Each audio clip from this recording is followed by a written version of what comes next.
All right, thank you very much. And welcome to school committee's meeting of, August 22nd, 2024. And I will call this meeting to order at 5:04 p.m. And let's see. I'll just read through the agenda for today. We'll have public comment and then the superintendent and chair remarks. Whoops. Hey, you Hi. took away my you took away my agenda. Um, with elementary literacy update, school opening update, and climate action advisory committee, school committee liaison, followed by consent agenda, and then report update and action items with a facilities update from on Mystic Windows and HVAC update. We have several guests here today regarding that. A high school update, capital planning update, and Lynch Elementary project update. Then we will have anticipated future agenda items, future meeting dates, and an executive session to conclude, and an adjournment. So let's see.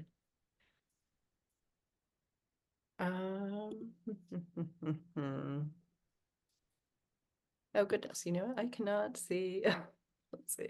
For some reason, I cannot see my participants. Oh wait, here we go. There's 6 members of the public. Okay, I see this now. All right. So I will go ahead and read the information for public comment. And Madam Chair, do you want to see if people Anybody's want to raise their actually coming? hands? Yeah. So Yeah. if anybody is coming for public comment, then if you could raise your digital hand.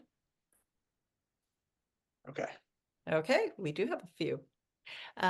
So public comment will be for a period of 20 minutes, and any citizen or resident wishing to speak before the committee shall identify themselves by name and address and speak for no longer than 3 minutes. And all remarks will be addressed through the chair of the meeting. And public comment is not a discussion, a debate, or a dialogue between citizens, residents, and the committee, but it's your opportunity to express their opinion on issues of school committee business. Written comments that are longer than 3 minutes may be presented to the committee before or after the meeting for the committee members' review and consideration at an appropriate time. So I guess we have at least one digital hand raised. So Mr. Hopcroft, if you could keep time. Happy to, if that's okay with our recording secretary. You're Oh, good with yes, that? I suppose that is true. Or Madam Matthews, Chair, sorry. I already had my timer queued up, so Okay, I'm do sorry, that. I can't see. I'm looking at only like 3 windows, so. But Okay, I have please, it ready if you to please, go. Dr. So. Matthews. Don't let Okay. Dr. Matthews do it, but I am ready as a backup if you need it. Okay, thank you. Okay, Miss Ferraguto, excuse me if I have mispronounced the name. And let's see, we Hi. will elevate you. And if you could please turn on your camera, that would be great. Okay. I thought it was on, sorry. Oh, sorry, I couldn't see it either, so Um, let's see. oh, my camera is not working. If you have Miss another, Bolognese, we may have to turn it on. May have to give them ability to turn their camera on. Yeah, Yeah, that's what I was suddenly wondering. yeah, because when I turned it on, my face did show up, but then it disappeared. Oh no. Yeah. Mr. Marin, It's on from do our you have end. the power? No, they would have to enable it. I'm sorry, what was that? No, they would have to enable it on their end. Yeah, I'm not seeing that.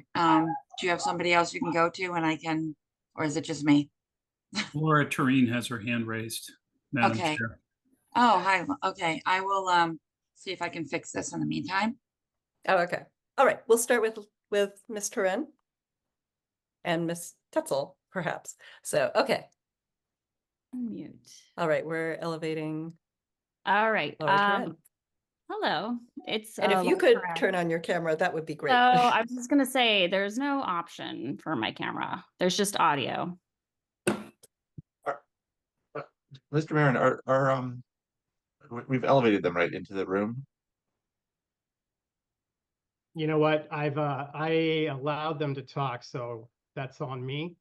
Oh. Sorry. So it says I can stay as an attendee or join as a panelist. Join as a panelist, please. I Okay. should fix your Yes. camera. That's what happens when you let the superintendent control the Zoom. They're wearing too many hats over there in central And office. This is why I don't have My- to do this now, because I my would have a hard apologies to time. Sonia as well. That We'll get it right. yes. All right. Now can you Okay, see me? Can you see me now? Yes. Yes. Oh, okay. Now I see myself. Okay. There we are. Hi, I'm Laura Turan. I'm at 28 Lakeview Road in Winchester. And I just wanted to speak really quickly about the WinRec or Mystic School windows. Just how excited I am about this grant, because never has any grant been allowed to be applied for Windows. So this is a first. And so we were very excited to apply for the windows because, as you guys know, the WinRec windows are like basically plexiglass. So it's basically money literally out the window every winter. So yeah, I just wanted to say how excited I am for that. And I hope we can get the 75,000. It's a competitive grant. So, but it's $75,000. So if we get it and we can do those 2 preschool rooms in the back, it would be really amazing. That's all I wanted to say. That's great. Thank you so much. Yeah. Okay, now we'll take Ms. Farraguto, please.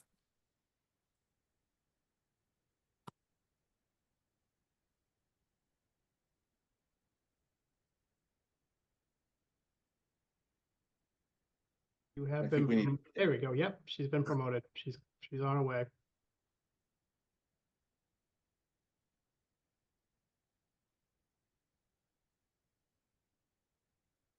And Laura, don't take it personally, but I'm going to demote you now.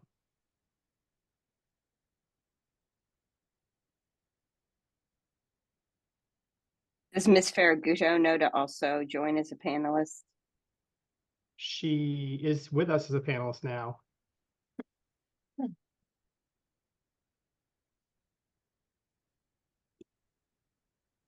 Maybe. Well, I mean, there's a little box that says her name and it's muted. Yes, I just found her box. Yes, yes. Whoops. Madam Chair, in the interest of time, maybe we could go to Ms. Tetzel and just come back. Okay, We're having tech issues.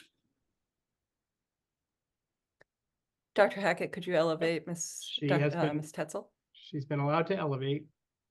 Here Thank she you. is.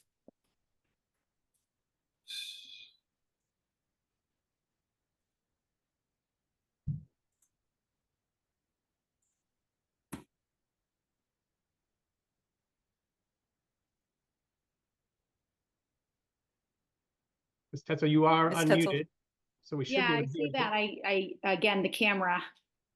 I don't know if that's on my end.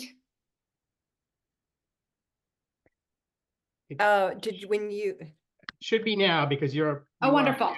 Here we go. panelist. Yeah. Got Okay. it. Hi there. Yeah, my name is Jessica Tetzel. I live at 95 Lawson Road in town. And my reason for contributing this evening is I was informed about this potential grant that could be coming through for WinRec.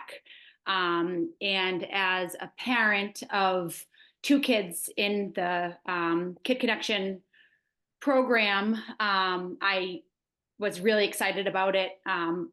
One of the reasons I was excited is because my older daughter this winter had to go to school with her winter jacket on, and she kept her winter jacket on for the majority of the day, at least for the first 3-4 hours of the morning. And it was, do I bring 2 winter jackets? One for the classroom, one for outside. If they get wet and cold, and she used to put this winter jacket back on during the classroom hours.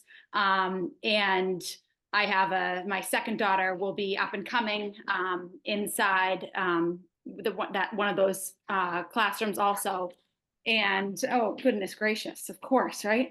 And so that's the reason why I'm here, is because I thought it would be a wonderful thing, to happen to the school over there for the kids.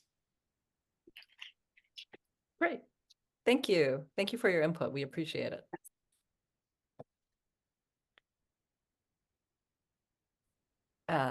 Okay, and then let me just see. Sonia, Ms. Ferraguto? You're still, okay, I think, let me just search back for you again. She's still a panelist. Oh, Her there she camera's is. on, but she's muted. Yes. All right, we have you. Oh. Almost. Unmute. There you go. There you go. Hi. Are we good? Hi. I'm so Yes, we sorry. are. Thank you. First of all, thank you for your patience. No, thank you. Oh, that was actually my fault, so my Oh, apologies. all right. It was on my end. So I'm Sonia Ferraguto, and I live at 108 Ferry Road in Salisbury. But I was a Woburn resident. I've worked at the Winchester Recreation Department for going on 20 years. I taught in that classroom for 8 years, and I'm currently the director. And I just wanted to, speak to the issue tonight in support. We're so grateful that the Energy Committee has pushed forward, the application so that we can possibly get this grant. I feel that all of our programs at the rec department have been really good stewards of the building.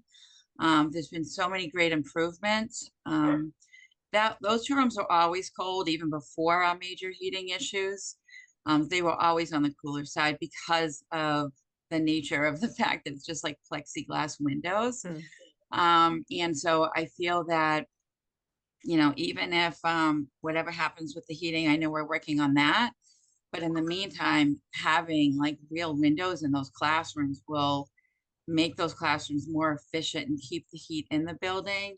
I also want to mention that like that class is used all day and all year. So even in the summertime, Nick has had really great air conditioners installed because we have a summer program as well. And so even in the summer, those rooms would be so much more efficient, keeping that air conditioning in. We are outside most of the day, but it's been so many 90-degree days these past few summers that with the preschoolers, we do have to come in when it gets too hot. And so having a comfortable environment for them in the summer, but more importantly, a really comfortable learning environment during the school year would just really be amazing. So when Laura and Sue came to us with the opportunity for this grant, we are all like very excited for the possibility that these windows can be replaced and help, just help make it a better environment and make the building look better as well. So I think that's a win-win. But I wanted to thank you for your time and thank you for your support for this. Thank you. Appreciate your you. comments. Thank you. We have one more attendee who would like to speak. Ms. Ergesen. He has been promoted to panelist.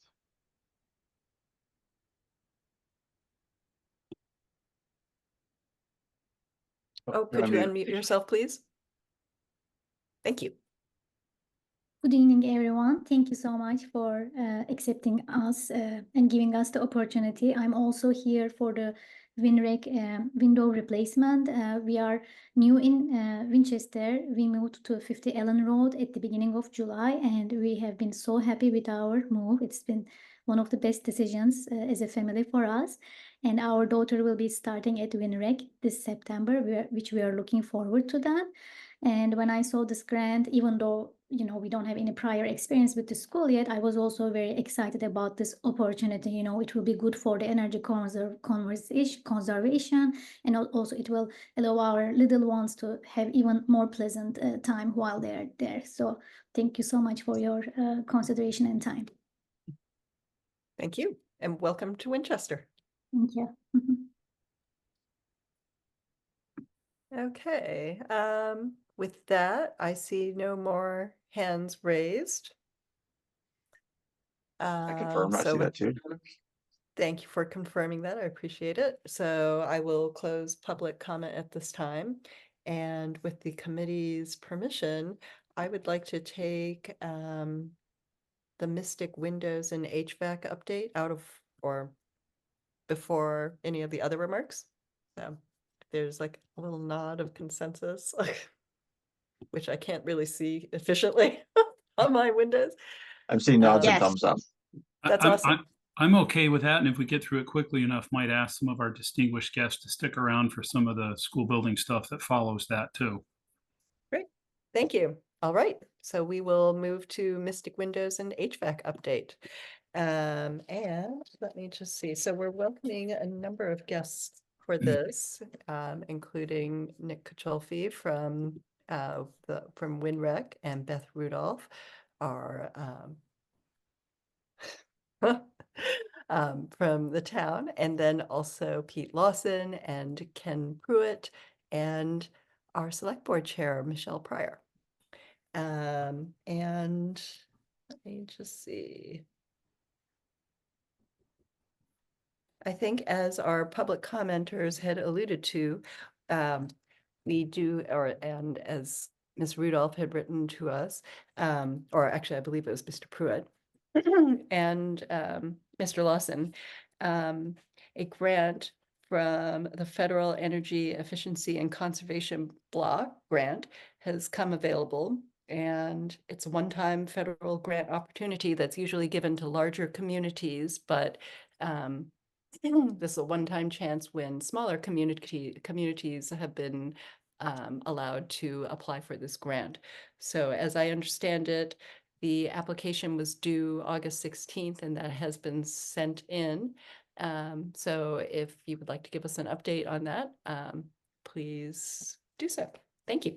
Sure. Thank you, Karen. Beth Rudolph, town manager. I'm just going to do a very brief intro and then I'll hand it over to Pete Lawson, our DPW facilities manager, to give a little bit more information on the project specifics. So as you heard from many folks during your public comment period, we've been working with our DPW and our recreation department and the school department, who is the owner of the Mystic School building, on some heat issues over the past few years. The windows are original to the building. Some of them are in poor shape. The select board had used some ARPA funds a couple of years ago to look at the possibility of some improvements. And we are very pleased. I was very pleased to hear about this grant that was available to I think take care of some of the areas that are in probably the worst shape. So as you mentioned, it's a $75,000 grant that we've applied for. The project itself is more expensive, so we have some financial commitments both from the recreation department themselves, as well as from the Energy Management Committee, and I'll let Pete detail that a little bit further.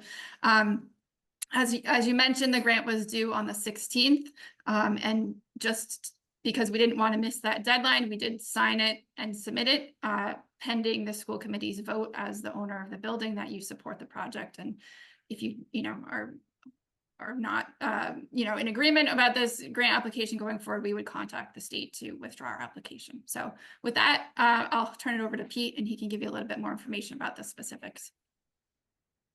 Yes, good evening, everybody. In my earliest memo, trying to get onto the school committee agenda, it was shortly after. Could you hold on 1 minute? I have to get rid of a dog. Well, I don't know if I like the way he said that. Pesky Let's not things, put those that in the dogs. Thankfully, he's muted.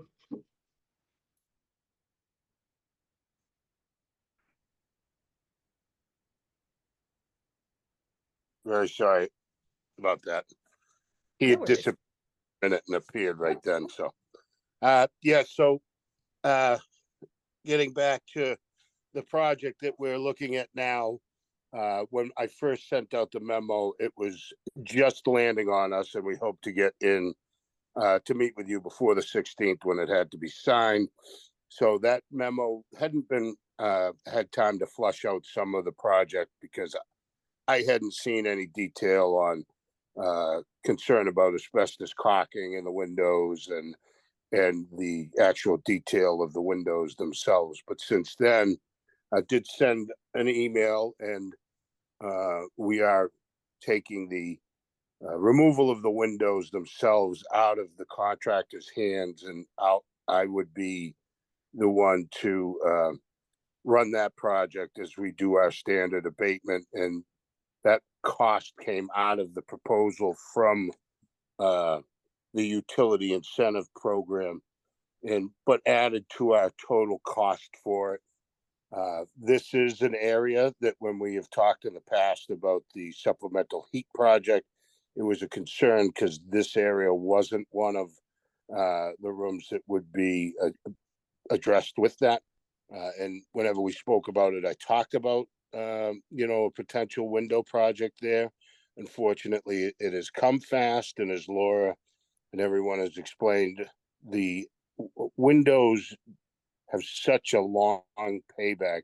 They have never fit into any type of grant or incentive program. So this is a real win. It's not a definite for the grant. We have to get it in and support it, but it's a strong project, and it'll be great for the building. I don't want to beat a dead horse about it, but it is needed. And as what was said, the windows are deplorable condition between the draft and just what the neighbors see for aesthetics. This would be a terrific project to land.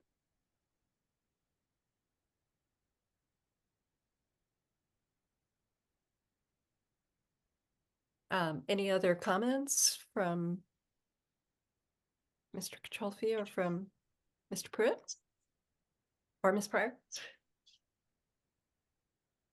I'll jump in. I mean, obviously, we think this is an amazing project for the recreation department. Mhm. You've heard from several folks earlier that I obviously mirror those sentiments, and we're willing to fund whatever the difference is to make sure that this happens. It's a really important project, and as Pete said, the neighbors that's one of the major feedback that we do get from our neighbors is if we could ever get new windows, and that's been a dream for some of them for a long time. So hopefully we can move this grant forward, and we get it. So if we get it, that would be amazing for the whole program and the community and the building. And I'll chime in, and then I'll give Ken a chance. Certainly he has an energy perspective, which I'm not going to try to give. As school committee knows, and folks who have been watching our meetings know, our select board / school committee taking this up as well. The broader sort of consideration on Mystic School and heat, we'll be looking, Karen and I have been back and forth on trying to find some time for a joint meeting, and hopefully we can find some time, maybe the week after Labor Day or the week of Labor Day, to get some consensus on potentially heat in the Mystic School before September 9th. But tonight's about windows. It's another opportunity to improve the envelope, save on energy, aesthetically please the neighbors. I'm certainly happy for that. And we're hopeful for the school committee support to make that investment in the outside of the building, and hopefully we can have a joint meeting between our two boards and talk about the broader heat project. But that's not for tonight. That's just a advertisement and a plug for a later meeting. We've been plugging that meeting too. Thank you. I think you mean a teaser. Maybe. Right. Whatever, a practice session. That's right. Mr. Pruitt, and then I see that Mr. Nixon's hand is up. Yeah, I'll be very brief because I think others have captured the value proposition of this project very well. I'll just say that this project would be consistent with the town's climate goals. It's consistent with what we have in our climate action plan, and it'll improve comfort, improve aesthetics. And I hate to turn down a golden opportunity like a $75,000 federal grant that normally is only available to communities larger than 35,000 residents. So this is kind of a rare one-shot deal for us to do an important project and capture significant outside funding to do it. Thank you. And you're expecting, sorry to jump in, but you're expecting to hear back about the grant October. by October? Okay. Yep. Can I just Early, ask a mid, point of? late. I'm sorry, was there Madam Chair- another question? I missed that. Early, mid, late October, Oh, I was told likely mid-October. Yep. mid-October. Okay. Madam Chair, can I just ask a point of information? You know, maybe from our guests or perhaps Mr. Nixon would know the answer, but what action are we seeking here? I know in the letter it said to give approval to move ahead with the project. Do we need a? I know we had discussed this, submitting the grant at the last meeting, but I was just curious before we get too far into conversation, what the outcome is that we're seeking here. Yeah, I mean, I'll just speak for the town side. You know, I signed the grant, but you all are the property, owners have control of the property. So I signed it subject to, your approval that we would move forward with these sort of improvements as the, one who controls the building itself. And so I think we're looking for your either formal vote or a sense of the committee that you're willing to move forward with these improvements should we get the grant. Basically, we vote to authorize the work. Great, thank you. Can I just ask? Mr. Nixon? Also, sorry. Yes. I Dr. heard that the 9th was the 9th. September 9th is because you would need to withdraw if you don't have school committee approval, withdraw the grant. No, I mean, the grant went in on the 16th. I think if you guys tonight were like, we're not interested in moving forward this, we would notify them as soon as possible that we wanted to withdraw. The 9th is the select board meeting where we need to make a decision regarding the Mystic Heat in order to keep a fall bid schedule so that we can allocate the ARPA funds in the necessary time frame by the end of the calendar year. Thank you. Yep. I have a burning question, but it's not on the it's on the wrong topic, so I'll hold.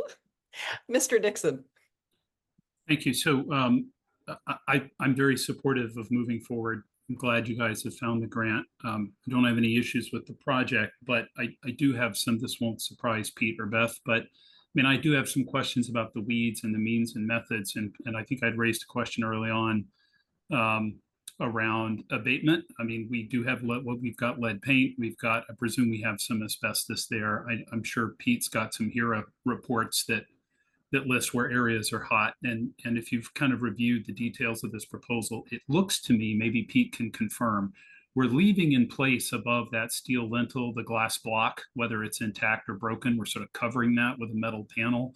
If that's right, then that means we're not sort of mucking with the sealants that may have asbestos up there, but we're really just going after those, the steel frame windows and the glazing, whether it's glass or plastic. Because that removal piece is coming out of the project cost that we've seen from AECom, I suppose I'm looking for some reassurance. There will be, I'm assuming there will be an industrial hygienist that's plugged into this in some way, and or we're getting a certified contractor to mitigate this. I'll remind some people at Morocco, this was a long time ago, probably 10 years ago now. We replaced the windows in the kindergarten, the first grade classrooms at the overhang, and one of the second grade rooms. That was a summer-long project. We had to move everything out of the classrooms, plastic over everything. And I would presume this would be sort of a similar project. These spaces are about 15 or 16 years older than the ones at Morocco.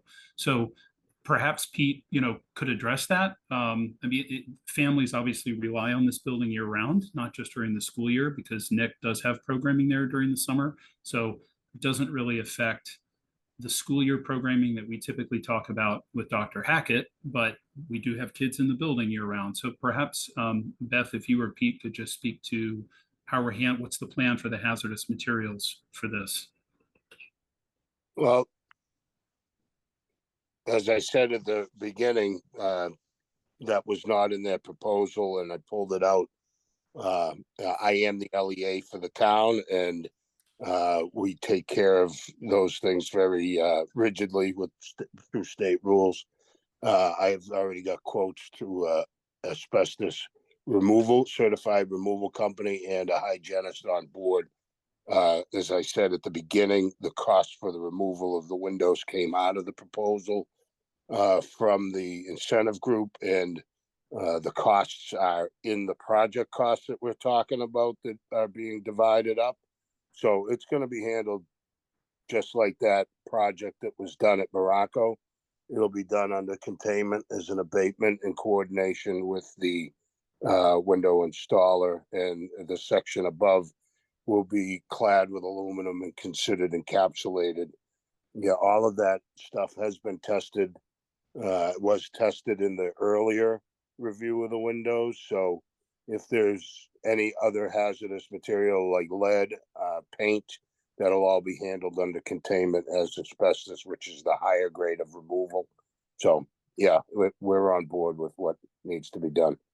Okay, and Pete, I hope you can appreciate, I'm asking the question just because I know you don't have an unlimited budget yourself. So for you to, if it comes out of this project, this spreadsheet, that's great, but you know, you have limited funds yourself that go towards other buildings. So if you feel confident you can take this on without having sort of a negative impact on some of the other priorities that you have, that you've kind of thrown money and resources at?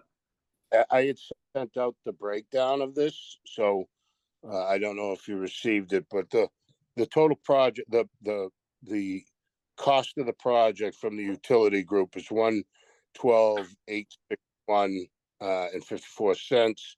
Then I added an additional $9,700, which is the quoting for the removal, $1,000 for the hygienist to perform all their services, bringing the total cost to $123,561. 561. The grant, if we get it, would be 75,000, leaving a remainder to be split. Right now, it looks potentially its energy revolving fund will pick up half of that at $24,280.77, respectively, putting the other half of $24,280.77. If for some reason there was some sort of increase, the Energy Committee has voted to spend up to what we expect to have is 27,000 at that point in the ERF. But if there's a couple of thousand that operation needs to throw in, I certainly will, and that would be pretty much a standard blessing to my operating issues with dealing with windows up there, because every time one breaks up there, we have to handle it in a similar manner. So we have it pretty well in hand how we're going to handle it. That's great. Thank you. I appreciated the pictures that were included in the information that we received, and aesthetically speaking, they do look very attractive. Mr. Hopcroft. Yeah, I would just say I don't see any reason not to do this. It seems from a student comfort, from the bigger issues about the heating and the building issues. This certainly will help with that. From a sustainability perspective, from the fact that it doesn't come out of our budget, so I mean it's kind of like a scale that has all the good stuff on one side and none of the bad stuff on the other side. So from my point of view, I'd be supportive of it. Ms. Bergstrom. Just out of curiosity, a couple questions about finance. Obviously, from a long-term finance and energy management position, this would make a lot of sense. It actually reminds me a lot of the work that we've done with Lynch and Morocco in the past to sustain the buildings and create some long-term use of them from some of our older buildings. Is the amount that we have budgeted, are we confident that's going to cover the cost of this project? Is my first question. I'm happy to answer that through the chairman. I'm quite confident. We've worked with these programs before. Their final number is generally their final number. The only time we've ever run into any costs on our side is when we've asked for some additional work or something during it. On other times when there's been a nominal accidental oops on their part, they eat it because they do so many projects for us. But this is a pretty cut and dry project. It really is. Okay, that's great to hear. And then my other question is, I hear that And I'm grateful to the rec department and energy management for helping to support this project as well. It seems to be, in both of their best interests as well. Is this going to use up the entire energy management fund for the year, or will they still have money to do other work in town? Well, I guess that's a question for Beth maybe, or Mr. Pruitt. Well, we all sit on the Energy Management Committee, and that will deplete the amount of money that's in there now, but it continuously grows, and we can spend up to 80,000 within the course of the year. But this is a project that we have voted to support at Energy Management up to that level. So if you guys want to kick in some money and reduce it, we're very happy to hear you do that. Thanks, Mr. Lawson. I appreciate that.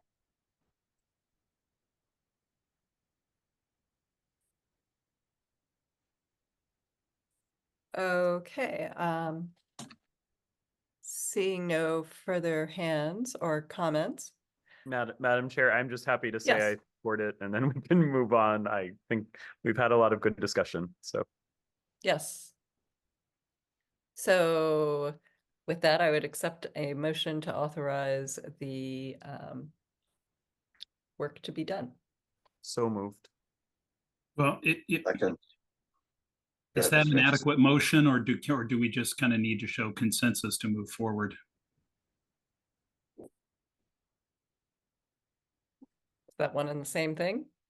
I would ask Mr. Rudolph, what does the state require of the owner of the building to move forward? Do you just need consensus from us? I mean, I think if you're willing to take a vote, that's helpful. And I would just maybe amend your motion to include, that we would move forward pending grant approval. Yeah. We've submitted the grant. I don't hear anything from you guys at this point that you're like telling me to contact the state and withdraw it. And it seems like there's consensus that should we get the grant, it would be okay to move forward with the construction. So I think just, something to the chair's motion to pending approval of the grant would be helpful. So if it's okay with Mr. Hopcroft, I would just make a motion that we authorize the town to proceed with the partial window replacement at the Mystic School as outlined by AECom and the documents presented tonight pending successful grant approval later this fall.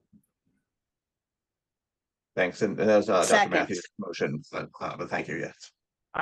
To make this clean, let us just, Mr. Hopcroft and I will withdraw. It sounds like we have a motion from Mr. Nixon, followed by a second from Ms. Bergstrom. So for the purposes of our minutes, let's just put that in there and move forward to the vote. Thank you. So all in favor, and this will be a roll call vote. Mr. Nixon? Aye. Dr. Matthews? Aye. Ms. Bergstrom? Aye. Mr. Hopcroft? Aye. The chair votes aye, and the vote is unanimous. Thank you, everybody. We really appreciate your support, and hopefully we can move forward with the project. Yeah, Thank I you. hope This is there are great. good things Thank coming you. your way in October. And Mr. Lawson, you did hear there's no interest in helping to fund, right? I just want to make sure that's on the record with you on the way out. I'm sure there's interest if there's no available funds, so. Good night. Madam My Chair. chuckle wasn't clear. Thank you for There's a little bit of clarifying. looking away. Hard to see on Zoom. I appreciate the maneuver, though. You're good. Madam Chair, I was serious earlier if the town manager and the select board chair and even Mr. Lawson, if you want to stick around for some of those items that follow next, just some of those capital and building updates. I mean, Ms. Rudolph is aware of some of this as of today, but it might be helpful for us to have something of an audience while we share that today, particularly if there are any questions or the message isn't clear. I do have to get off by 6. I'm happy to stay for a few minutes longer if that's helpful. I don't know what your rest of your business agenda looks like. Madam Chair. And then also one other item, I guess the other half of this particular agenda item was an HVAC update, which Ms. Pryor had alluded to. So I think if there is an HVAC update, we are happy to take that. Otherwise, I was just going to say that we had been talking about the September 9th and September 23rd select board meetings as possible opportunities to join, or if there is another date that the select board is meeting, to be able to talk about this for a joint meeting. And also with the caveat that the engineering report is back. So Weston Sampson is moving forward with the design, subject, per the past direction of the select board. They are including in their work an evaluation of those existing kind of annex spaces that we've talked about. They expect to have kind of a design back sometime in mid to late September, but we have a bid schedule to put the project out to bid in early to mid-October, so that we can get bids out on the street, bids returned, and get a contract in place by the end of the calendar year, which is required for our ARPA funding. We really need to give our consultant kind of a go, no-go decision, and I've asked the board to have that conversation at their meeting on September 9th, so that we can make provisions to make that, get that those bid documents wrapped up and ready to go at that time.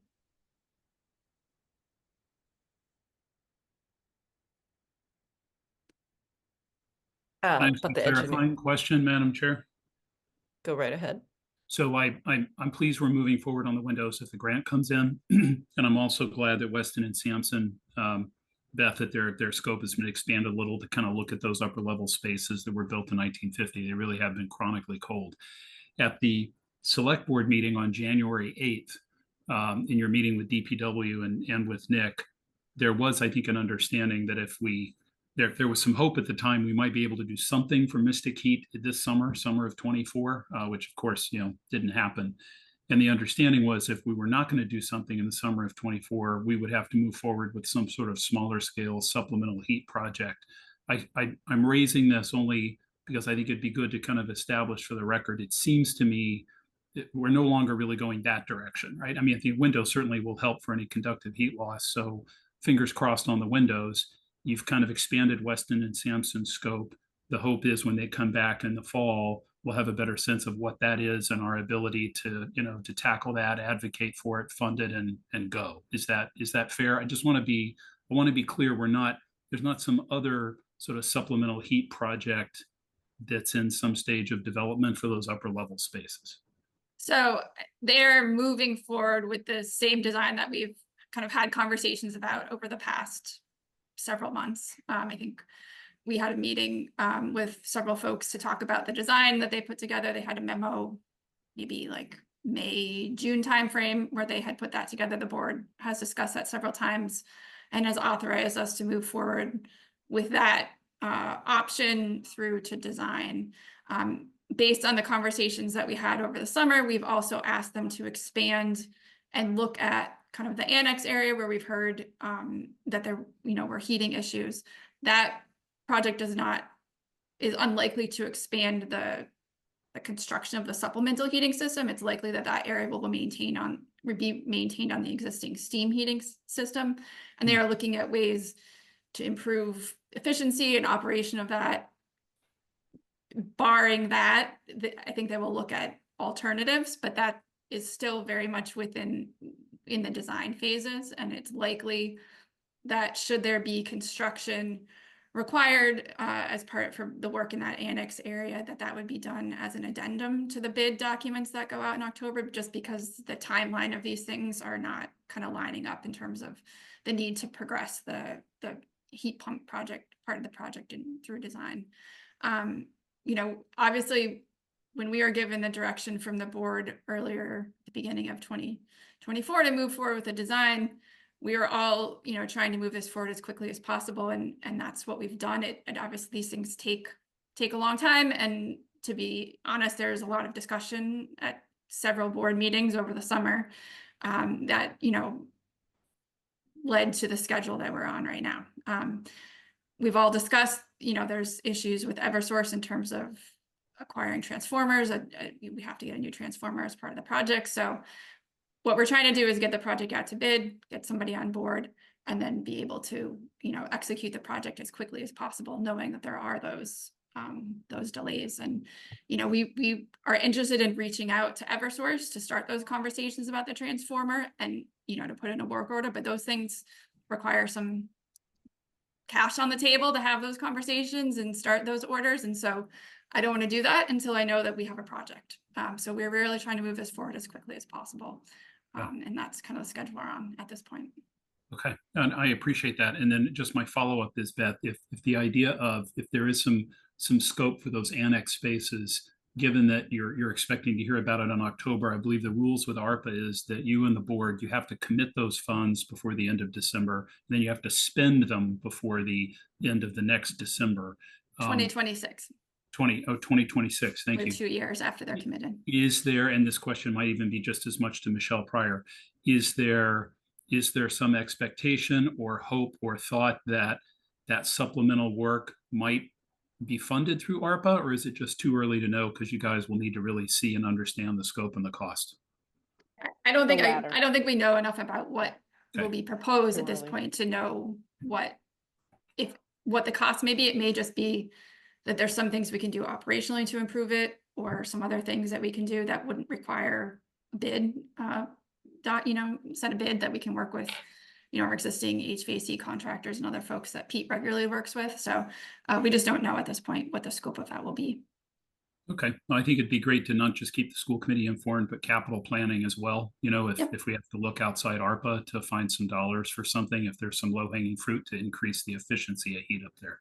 That's great. Thank you, Beth. And obviously the windows will go a long way to making that space feel warmer.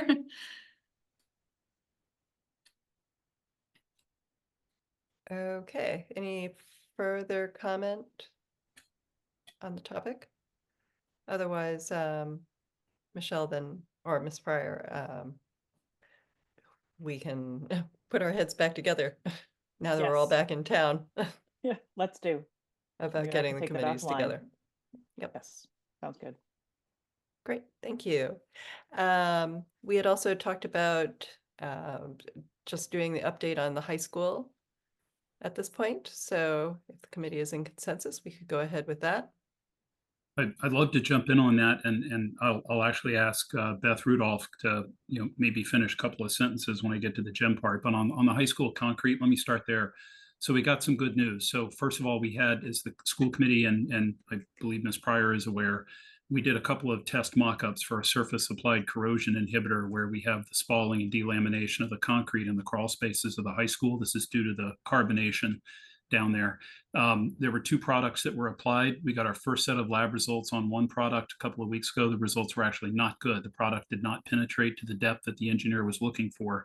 But we were very pleased to learn just literally less than 2 days ago that the second product, it's a different product, different sort of chemistry, actually penetrated beyond the depth that SGH was looking for. So they're excited. We have a very viable product. All we needed to do was to confirm penetration at 30 days. The efficacy of this product is proven in the lab. So this is exciting.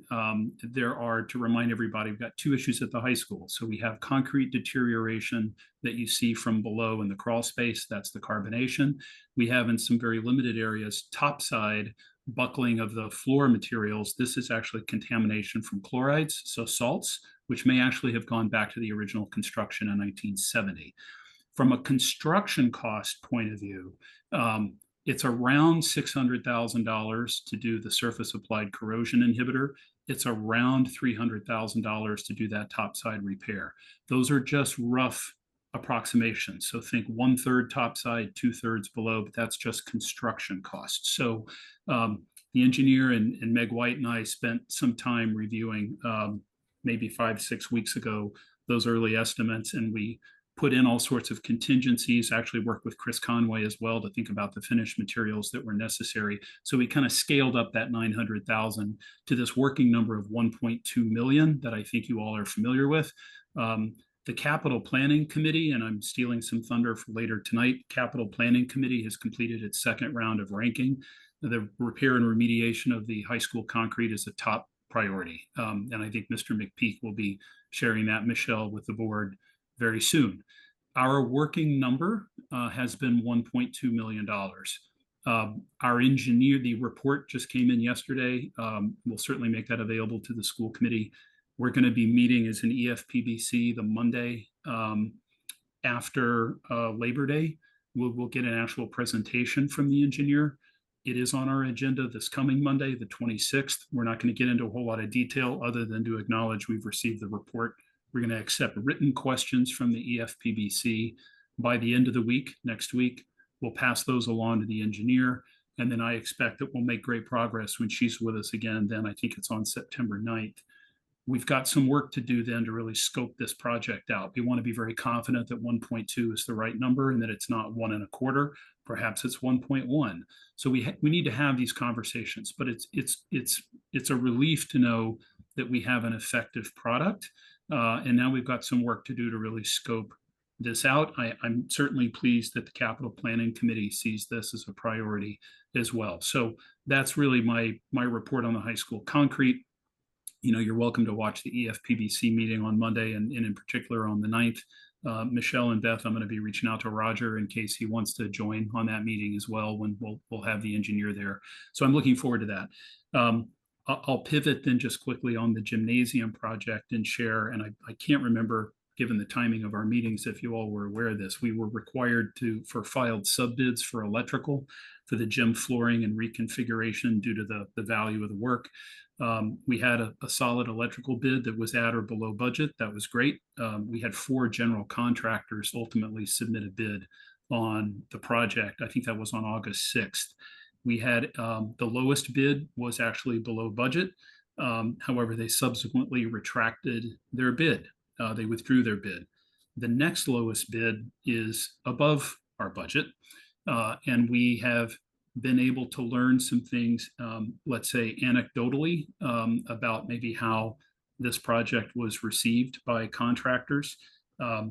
Not sure there was much concern in terms of schedule around removing the floor and getting the new floor down, but we absolutely heard some concern around whether equipment could be actually installed in time. Bleachers, for instance, made in Cleveland, Ohio, that need to get shipped on a truck and then assembled. So on a project like this, when we say the project needs to be done in time for the winter season, and if it's not done, you know, we may even make claims for liquidated damages. Contractors may look at the schedule and say, well, I don't really have any control over equipment that's being manufactured in another state. There is some likelihood I'm going to be hit with liquidated damages. Therefore, I may pad my bid to account for that. That may be in play here. We also have heard some concern about an interest on the part of contractors in terms of can you make other areas of the high school available in terms of moving, you know, the demolition out and moving the new material in. This is what we call means and methods. So it's been interesting to hear all this. Our sense is that our estimates for construction for things like electrical and the flooring itself were actually pretty good. It's some of these sort of other elements of the project that may have contributed to our delta here. So we have had some conversation, and I'd love for Beth just to fill in any blanks because I don't want to say too much about this and sort of get ahead of my skis, but would also like maybe Frank to say a word too in terms of schedule. You know, we're talking about what our options are. It is unlikely that this project is going to happen this fall. We're having some conversations about whether it might happen in the spring and roll into the summer. There's some operational impacts for that you know Frank would need to speak to. But Madam Chair, can I ask Beth? Did I sort of adequately cover all that?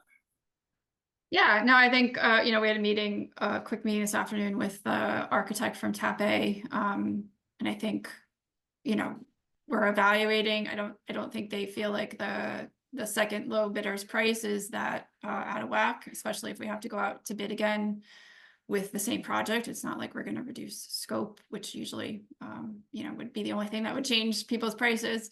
And so I think the question is whether the decision has to be made as to whether or not we rebid it. We try to see if the second low bidder will hold their price through to start the work in the spring instead. So that's kind of the touch point we're at right now. It seems like either way, whether we rebid it or we try to work with the second low bidder to see if they'll hold their price, we'll be back at town meeting for some additional funds. And I've also been contacted by a community group, that has some interest in making a contribution towards the project. That's always appreciated. It's not enough to close the gap, but to Beth's point, if contractor is willing to hold their number, we can get very, very specific and, let's say, almost certain about how much more funding is necessary. And if there's some private donations that reduce that further, that would be most welcome. So those conversations are ongoing. I could And I would just, I can speak to scheduling a little bit, but just mindful that Beth does have to be out of here by 6. So why don't you go ahead and go? yeah, I mean, if there's any other questions before I drop off on that, I'm happy to answer it. I would just add the best cost estimate is actual bid prices. So there's always a risk by putting a project back out to bid. All right. Thank you. Thank Thank you for you. your input. Thank you for joining us. Yeah, thank you. Appreciate your support tonight. Take care, everybody. You too. Thanks, Beth. You too. And Madam Chair, do you need me to stick around for another topic, which I'm happy to do? But I'm also happy to be demoted out of the room. I can touch base with you later. So I it'll be okay. would not do that without your permission, Madam Chair. Yeah. Fine. In which case I will leave. Thanks Okay. all. Good to Thank see you. you. Good Good night. night. See you. Thank you. Thanks, Michelle.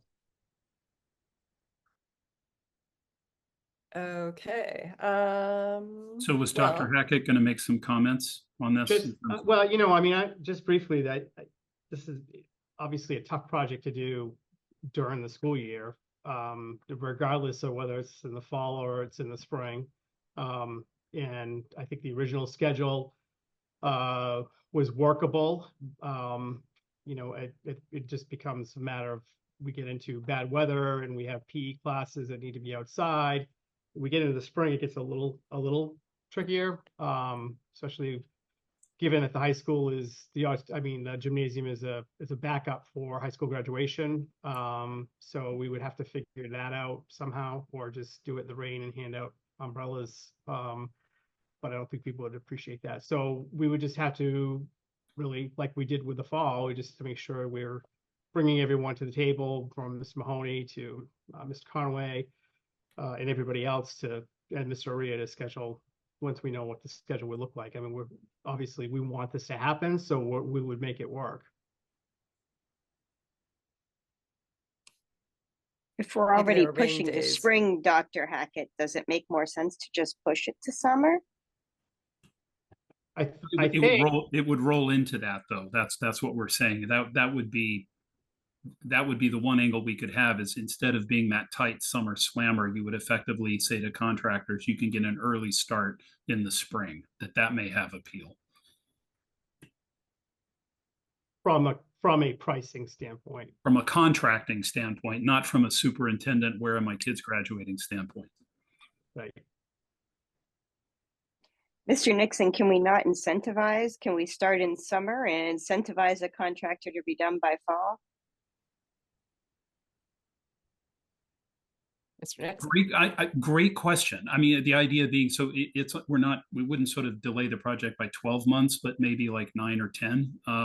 That's a great question. I mean, obviously the athletic director has already kind of thought through what changes are necessary in the fall to make the project happen. So the same sort of assumptions would apply, if we needed to go elsewhere. I think it's a great question. It's really more sort of an operational issue, I think, for Dr. Hackett, Mr. Marin, and Mr. Mahoney.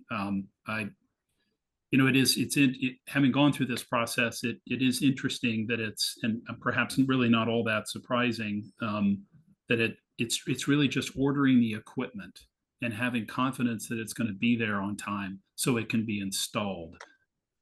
That's what's giving these folks heartburn, even though the lion's share of the work is cutting up the floor and hauling it out of there and getting the sub base prepared and then bringing in the new. I mean, there's a tremendous amount of work there, but they can manage that. That's actually not where the concern is. So I think whatever makes the equipment ordering, manufacturing, and shipping process easier, less risky, the better.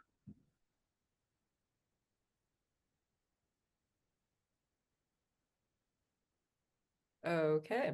And if I may, Madam Chair, on the subject of the high school concrete, one other point I just wanted to circle back on is that while we will eventually figure out if 1.2 is the right number, I just want to remind the committee the nature of the work below in the crawl space is completely different than the nature of the work above. I mean, it involves completely different trades. And in fact, the mock-ups that were installed were put in place while the building was still occupied. The kids were gone, but the teachers were still there at the end of the year.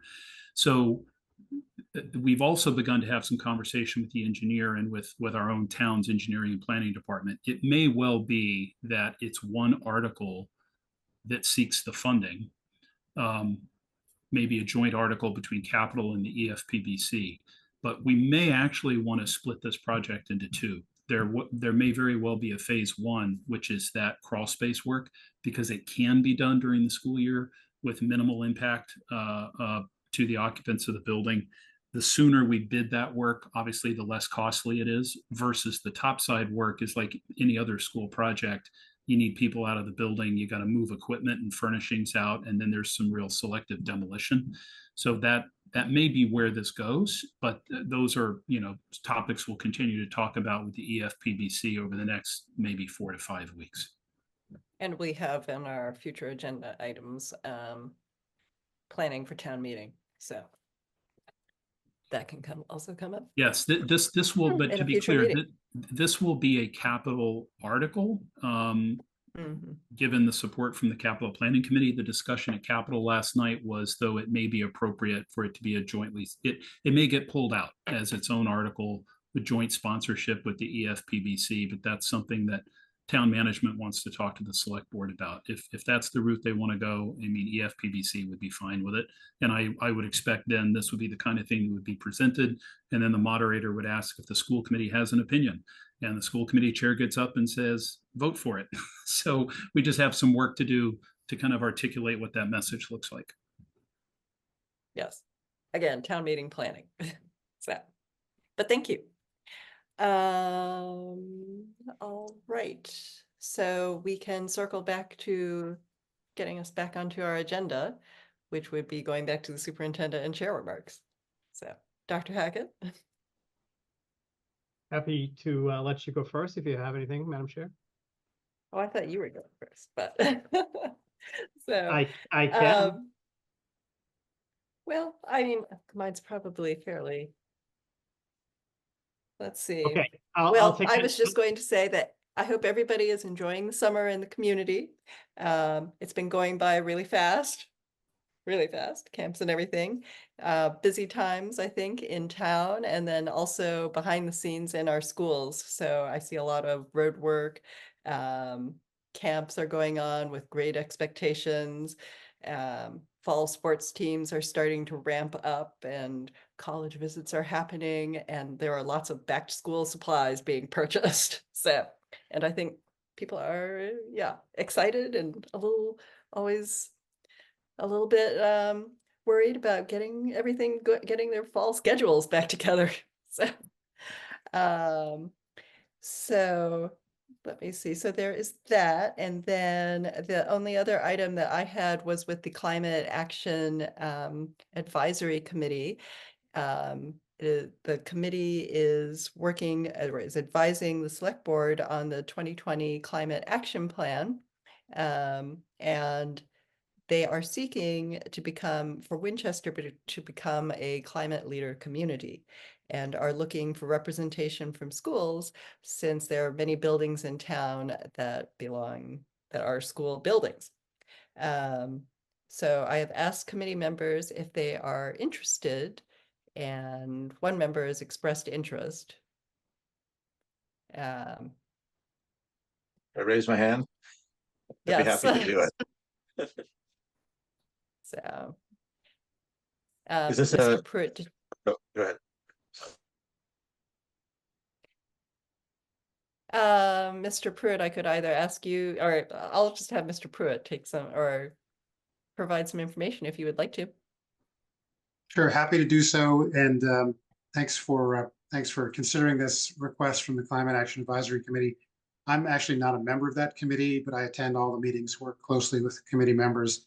Rick Eno, who is the chair, who had intended to be here tonight to make this request on behalf of the committee, but something came up.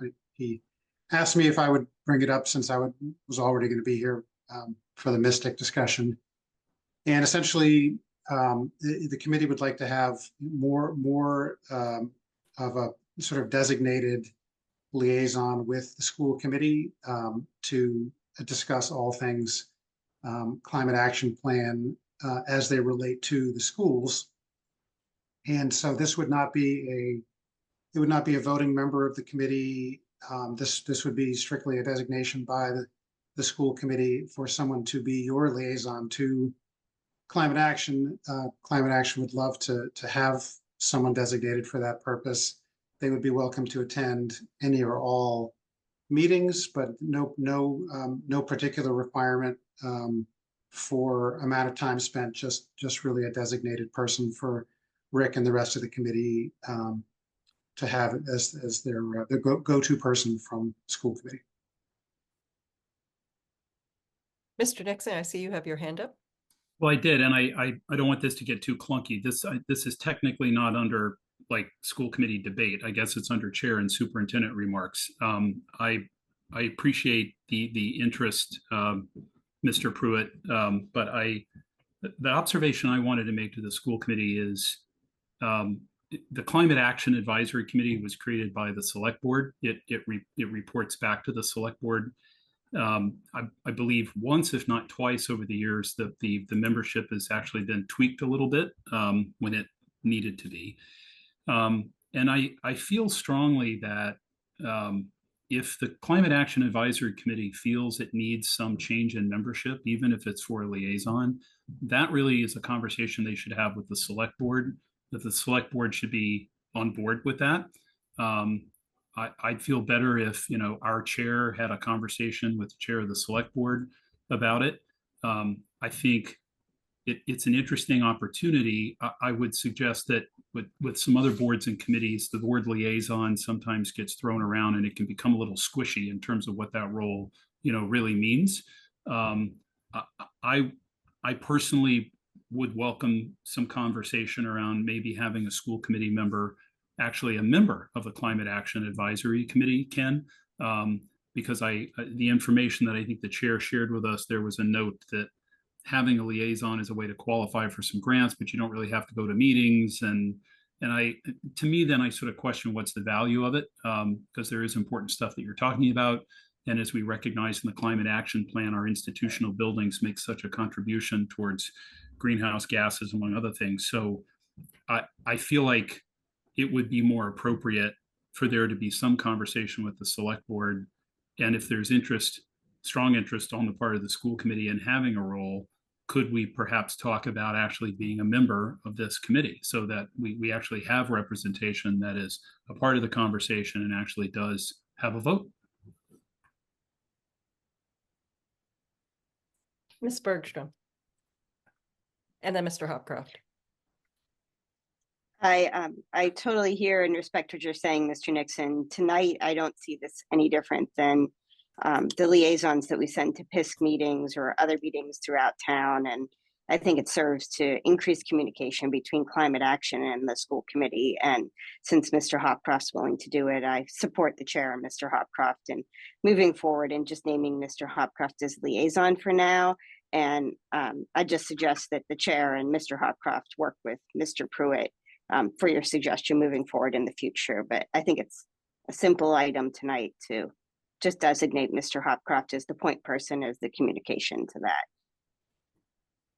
So my only Thank you very follow-up much. would be, if I can ask this before Mr. Hopcroft speaks. So Mr. Pruitt, have you had conversations with the Select Board about this, about having a liaison role from, the school committee on the Climate Action Committee?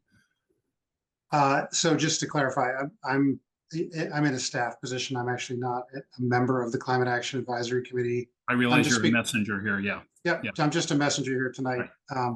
I don't know if Chair Rick Eno has had a conversation with the Select Board on the topic.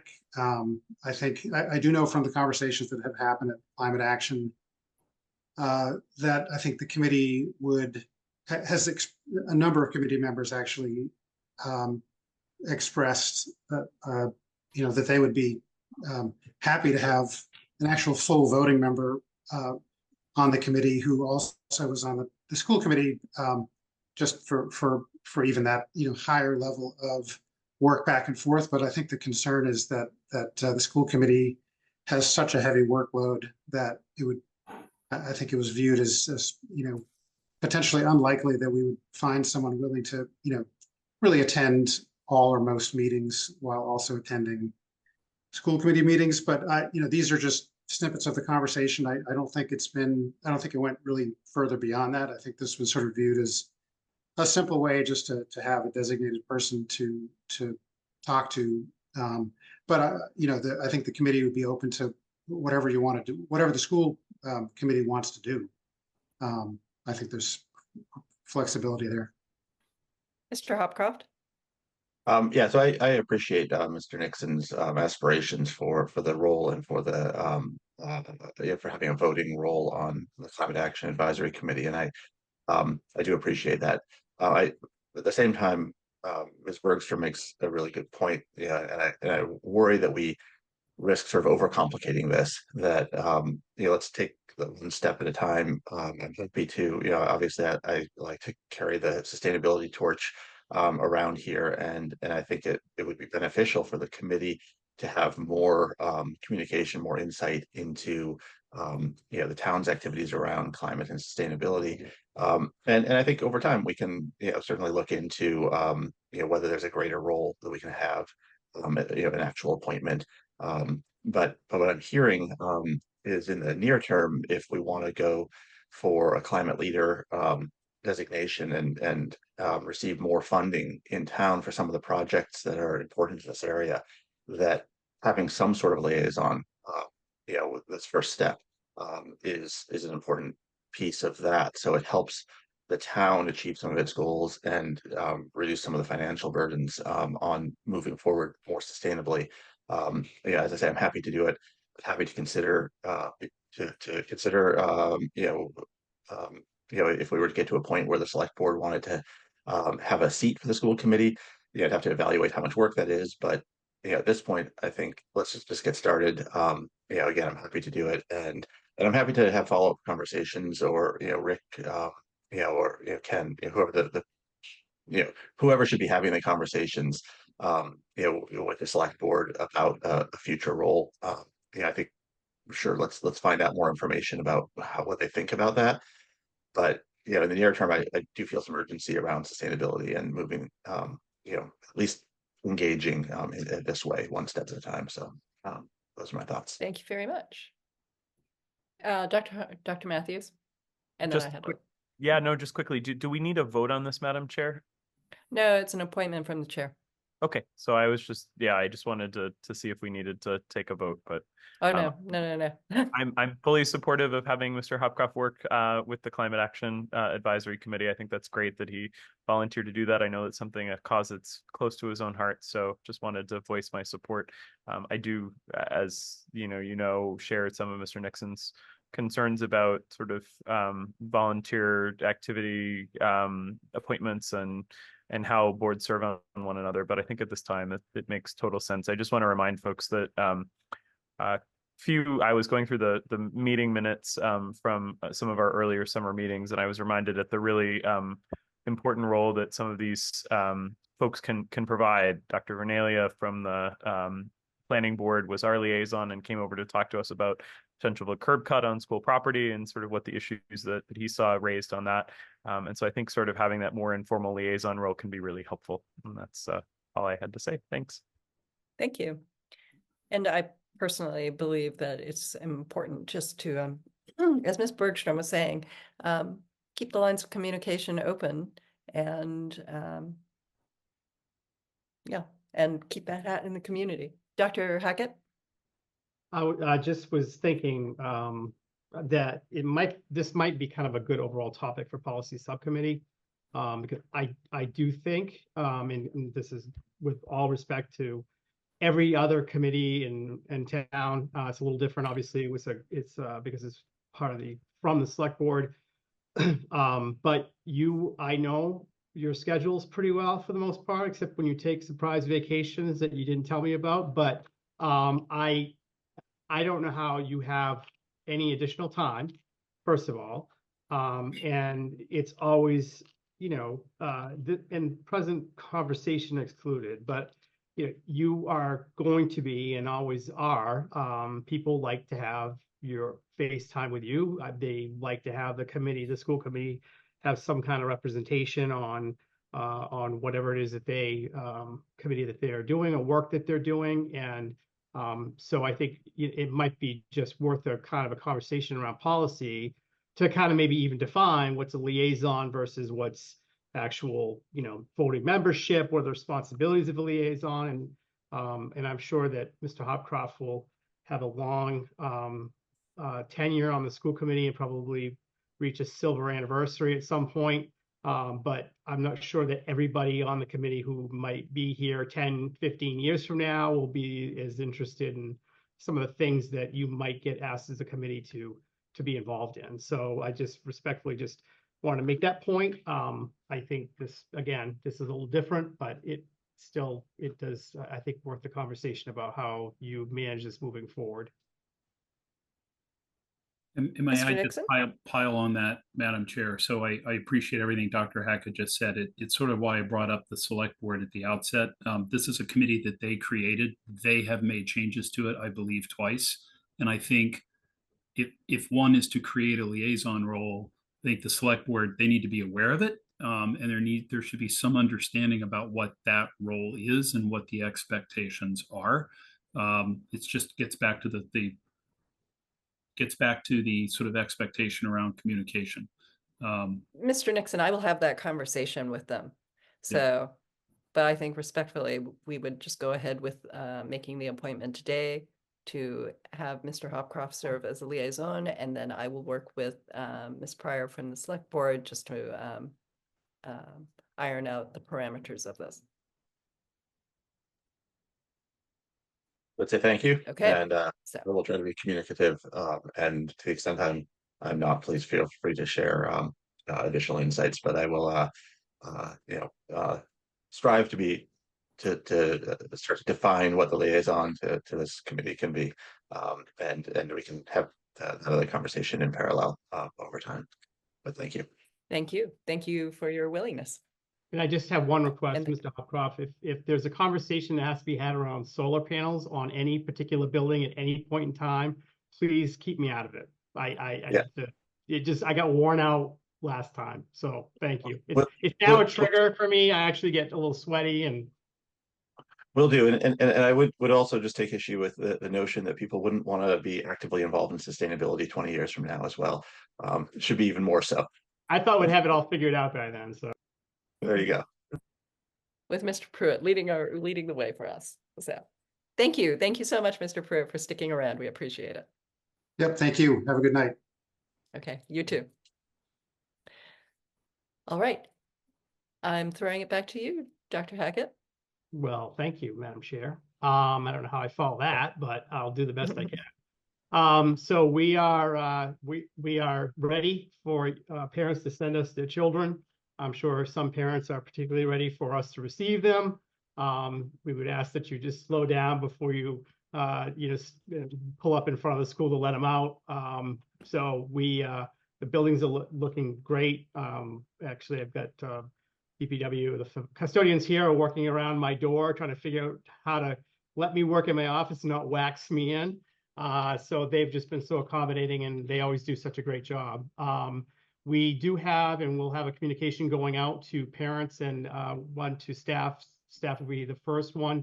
It's always kind of when a parent's paying attention and when do they come back and conversation. But once again, this year, as we have done in years past, we're just standing up a welcome back site.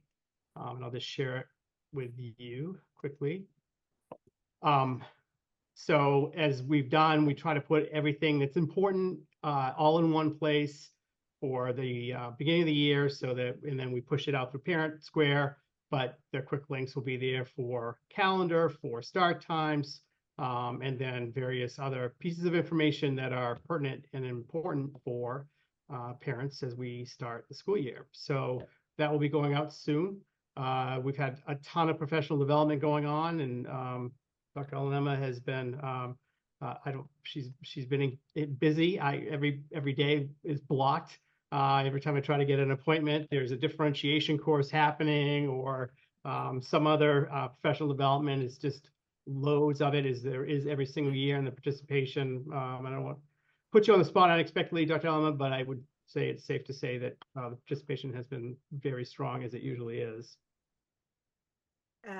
Definitely has been. And in the parent, update that'll be going out, we happened to just, because I looked at the numbers to send that out. So people were in over 600 workshops this summer, our teachers. So super impressive, as always, the dedication and commitment.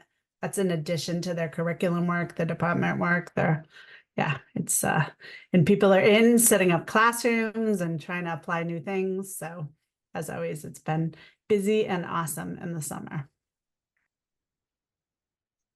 Thank you. And I don't really have a overwhelming, just to manage expectations, literacy report today. We are, as I reported to you last time, we have contracted again with Collaborative CES. They will be providing us with facilitators to help facilitate that work, set up the structures. We'll be using the design team to start, and then expanding membership once we open the school year, to give that opportunity and push that opportunity out to our staff once they're back. Give them a couple of days to settle in. But we also will be, we have actually secured, and we are meeting with the consultants next week from the collaborative. Won't be revealing names right now, but I can tell you that they are two long-term standing, very experienced educators. They both have had administrative experience, so they've had teaching experience at all levels. They have had one specializing in EL, and both really having specializations in special education. So their job obviously is to facilitate, but I think that as we talked about before, and as I share with the collaborative, and this is what makes them such a great resource. I think as we move into this piece of work, it's important for us to have experienced educators facilitating this, because we want them to have the credibility with our teachers and with our administrators and our staff, the people who understand what literacy in the classroom looks like, what classrooms look like, what kids look like on a daily basis, and so we're excited about that. So we will be meeting with them just as a kind of a initial coordination meeting internally here with them next week. And then we'll be pushing out some timelines. Obviously, we understand that we want to get this going, and we'll get it going as quickly as possible, kind of shooting for mid-September ish to have the first meeting of the elementary literacy team to talk about scope, and just to kind of go through what the structures look like and begin the work. So I've already mentioned before in previous presentations that we have and are we will be universally implementing UFly, which was fairly ubiquitous, as we know already from the assessment, the study that was done. That's a light lift for us. I think people are excited, and Dr. Ellenham has done work on just trying to figure out what has been needed for professional development and for teachers going in. And the reality is that UFly is not too terribly complicated to implement. And we have a lot of people who are already using it. So I think that will also be a light lift. We'll be working with new staff coming in. And obviously anybody who feels like they want to have some additional professional development, will be providing that. And then the committee itself will be really prioritizing and what are the things that we need to most urgent get to. We clearly want to make sure that we keep kids at the center of this and the focus of this. So whatever we need to do around providing some supports for students that are in front of us, as we always do, but I think with a little bit more a sense of just knowing that we're kind of going into this curriculum work for the next year. And then, as I have said before, and I'll continue to say, we are, it is important. I think we heard that loud and clear from the assessment that was done, that teachers be at the table, that they be at the center of this, kids at the center, teachers at the table. And that's, we're not as a district going to make decisions about other curriculum items and pieces until that group has had a chance to meet and discuss what they think is appropriate. So as we go through the year, if they see things that need to change that we can do in the year, we're not going to wait till the end of the work to make changes. If there are some things that we can do immediately, we absolutely will do it. As you know, thanks to your support and the support of town meeting, there is money in the budget for stipends and resources and materials. Again, you fly, there's not much cost to it, but we'll provide whatever is needed. And I think that really addresses some of the biggest concerns or issues that were raised in terms of what we're doing around the elements of reading. It standardizes on that one program for now, but also just want to say that program needs to be reviewed too. I don't think I think the committee gets together, and I don't want to say that we're going to be in U-Fly forever. I think the committee needs to do the work around that and take a look to see if that's what people want to do, if it's effective, or if there's something else out there. My guess would be, not surprisingly, that there's not going to be one program that's going to meet all of our needs. So we have experienced teachers with literacy backgrounds at the table, and giving them the power to be part of this conversation, but to make some decisions around it. So I will update you again once we get school up and going. And I don't know if anyone has any questions. I would be happy to try to answer them. Just a super quick one, Dr. Hackett. I know that it's implied, even though in that quick update you didn't mention it, but I'm also hoping that the work of that committee will not just what we need and what we want, but what we see being effective with kids in the classroom too. So there will be some kind of an evaluation or assessment piece along with that as well, correct? That I'm sorry that, when I do this kind of stuff, sometimes I don't always say what may be the most important thing, because I assume that people would it is implied, but yes, that would be important. I think adopting ineffective materials probably is not the direction we want to go.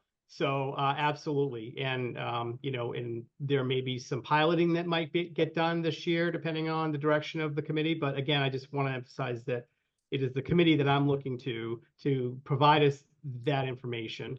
And we will work with them from central office leadership to help support. And so, yes, we were looking for effective programs and trying to do whatever level of analysis we can on that. Obviously, there's still not a lot of student data with some of these programs that are available, as I think because there is still early. It's hard to get good data on these kinds of programs anyway. But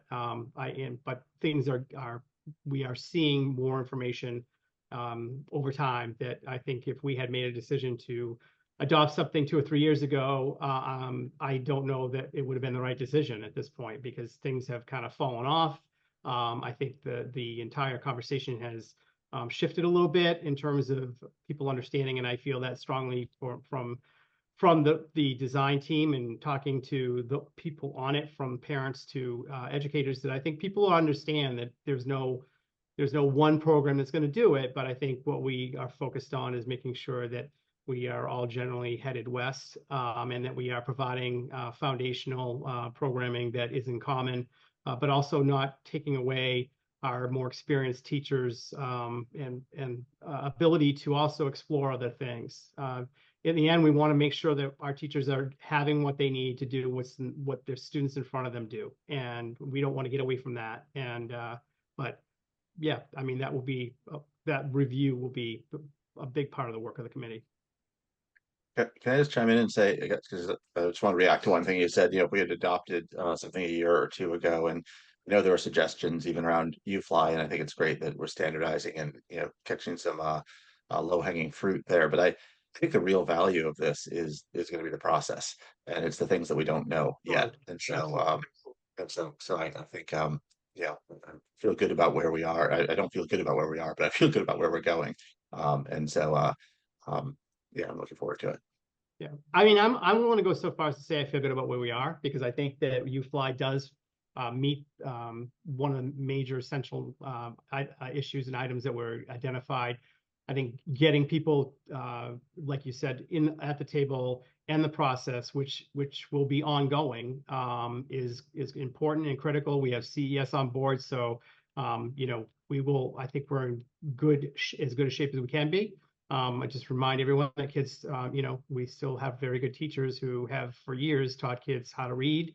Now we just really need to make sure as an organization, as a system, that we're clear with our structures and we're clear with our supports and are clear with our resources, and most importantly that you know, we have teachers at the table, and part of the work. And not to suggest that that hasn't happened before, but I think we're just in a different place. So I think we're in good hands with the two consultants that we're working with, and I'm excited about starting the year. And then just to mention that, so Kathy Karen, VO principal, Andrew Phelan from Ambrose, and then Assistant Superintendent Laura Kirby will be the three administrators that will be part of that team. They will be meeting with the consultants next week with me and others, and then we'll look to them to help shepherd the work along with the consultants. Thank you so much for the update. Really Absolutely. appreciate it. It's an exciting time. Exciting and busy. Okay, so getting back to the agenda, we have our consent agenda with consideration of acceptance of 100 elementary school backpacks. Whoops, my screen is elementary school backpacks from the Members Plus Credit Union. Just make a motion to accept the consent agenda. I would be happy to second that. Great, thank you very much. Dr. Matthews? Aye. Mr. Hopcroft? Aye. Ms. Bergstrom? Aye. Mr. Nixon? Aye. And the chair votes aye, so the vote is unanimous. And thank you so much to the Members Plus Credit Union for your generous donation again. Okay, we will move on back to the capital planning update. Mr. Nixon. Sure. So this is just a quick verbal presentation tonight. The Capital Planning Committee, we had 4 consecutive weeks of presentations from department heads. We went through an initial round about a week and a half ago of rankings, just went through the second round of rankings after some discussion, some tweaking from management department heads in terms of project scope and consolidation. So we actually met last night. And what I can share with you, in the capital building stabilization fund, #1 project is the Winchester High School concrete flooring repair and remediation. So that will definitely be coming forward. As I said, that's a placeholder, 1.2 million. So we're going to work really hard to figure out how confident we are with this. That's followed by there's $500,000 being recommended for what we're calling the Morocco Life Extension moniker has now is being used by other projects. So the Town Hall HVAC Life Extension Plan seeking $500,000. And then very quickly, #3 priority is the McCall School roof repair and replacement. We call that phase 1. So that's not all of the roofs, but it's quite a lot of what was really in need of repair or replacement. That includes the pitched shingled roof of the 1932 building that faces Main Street, some adjacent flat roofs, also includes some masonry repair on some adjacent walls. That's a very expensive project. That's just over $2.5 million. A couple of other projects on the list, though, you'll be interested in include Ambrose School roof repair, and a very limited amount of replacement there. That's under $500,000. It's around $430,000. That came in priority #7. Below that line item, the committee continues to talk about whether we want to kind of slide some smaller projects in. The Lincoln final chiller design and construction actually came in right behind the Ambrose roof. Right behind that was the Lincoln flat work. However, our resources are limited. So our chair, Roger McPeak, is having some conversations with the select board to see what appetite they have to committing some free cash towards capital projects. And if they're willing to do it, we may be able to dig a little deeper and pick up a project that we otherwise would not. So I'm not confident saying anything beyond the Ambrose roof work in the building stabilization fund will come to town meeting, because those conversations need to take place. I believe Mr. McPeak is going to be presenting to the select board on September 9th, where they will have some extended conversations around free cash. John Fallon and Bill McGonigal have both been recently sitting in on our meetings, so I think they have a good sense of our conversation and our expectations. So we will see where that goes. In terms of the capital stabilization fund, I'd like to share with you just very quickly school projects you all will be interested in. We always prioritize our ADA transition funding, and we set aside money for roads and sidewalks. We do that every year. We actually do that, if you will, kind of above the line. So this year, we have a couple of culvert repair projects that you all may be familiar with from town meeting that are in the number 1 and number 2 position, followed by a dump truck and salter for DPW. But very quickly, some school projects land on the list. So number 1 school project picked up by capital planning was our district access controls request at $270,000. And then right behind that is phase 1 of the Winchester High School security cameras. A little bit further down on the list, it appears it will make the cut, is the FEMA remapping over in Morocco land. It probably has been a little bit since we've talked about this, but as you all know, the Morocco culvert is the last project of, I think, a 17 or 18-year flood mitigation plan in Winchester. And once that project is complete, we're actually going to remap the floodplain with FEMA. That matters not only to the families that live in that area, whose homes may actually now come out of the floodplain, and so it's going to save them some money on home insurance. It really matters for us in terms of thinking about what the new Morocco can be, because it sort of broadens the canvas in terms of where that building could go, what sort of expansion opportunities we have. I mean, today we're really very limited with the building we have and the site that we have. So I'm really pleased. It appears that will make the cut. And then immediately following the FEMA remapping is actually phase 2 of the McCall School security cameras. So that's kind of how things are falling. Certainly feel very strongly the first 2 or 3 school projects will make the list. It's quite likely that we will also bring forward the recommendation for the McCall School security cameras beyond the high school as well. So that's just really a quick verbal update for you guys, because nothing has been formally voted in terms of a recommendation to management, but it's good progress. Great, thank you. Are there any questions from committee members? If not, then thank you so much, Mr. Nixon, for the update. We appreciate it. And next is the Lynch Elementary project update. Many updates today. May I share screen just for a moment? I think I can. Dr. Hackett's going to love this. You see Mr. Marin and Dr. Hackett at work this summer, just so you know they do get around. The purpose of just sharing this with you is actually what you see behind them. Over Dr. Hackett's left shoulder. So the mock-ups are well underway on the Lynch site. This is just right off the Brantwood Road access in the neighborhood. Let me sort of move my tile here so I can advance the slide. So what you see on the left, this is a cast product. It's called Ariscraft that we'll be using on the building. There's really 2 different masonry products we'll be using on the Lynch School. Ariscraft on the left, and then a jumbo brick on the right. So the mock-up was built, you may be able to tell here I'm not sure with the fidelity with what I'm broadcasting. In addition to the masonry material, we have to make decisions around things like mortar color. It always has to be selected on a project, and that can actually kind of change the way materials read. And so that was one purpose of the mock-up. It's also important technically because we want to be able to go out there with the architect and confirm that the mason is actually installing the right brick ties, the right distance apart, that they're bedding them in the mortar joints and so forth.